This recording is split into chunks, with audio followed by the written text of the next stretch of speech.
যুক্তরাষ্ট্র আর ইরানের যুদ্ধের পরিস্থিতি এখনও থমথমে অবস্থায় আছে। যদিও যুদ্ধের পরবর্তী যুদ্ধ লেগে যেতে পারে এমন কোনো আশঙ্কা দেখা যাচ্ছে না।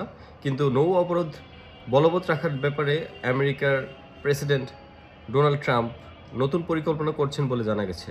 আর ধারণা করা হচ্ছে যে ইরানের যে আভ্যন্তরীণ ফ্লাইট এবং আন্তর্জাতিক ফ্লাইট সেটা ৫৭ দিন পরে আবার চালু হতে যাচ্ছে।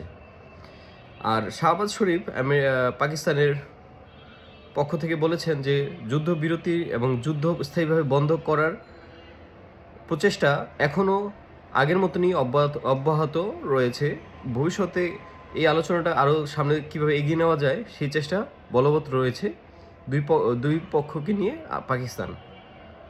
অবশ্য সব কিছুর ভিড়ে একটা জিনিস খুব ইম্পর্ট্যান্ট হয়ে দাঁড়িয়েছে যে এই যুদ্ধে ইসরায়েল এখনও বলছে যে তারা ট্রিগারে আঙুল চেপে রেখেছে। নেতানিয়াহু হয়তো খুব সম্ভবত কিছুদিনের মধ্যে আবার যুক্তরাষ্ট্র সফরে যাবেন।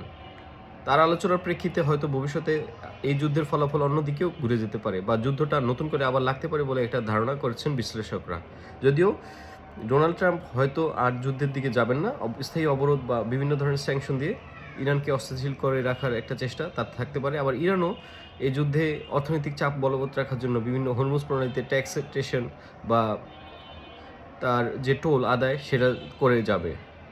এই পর্যন্ত এই ছিল আজকের খবর।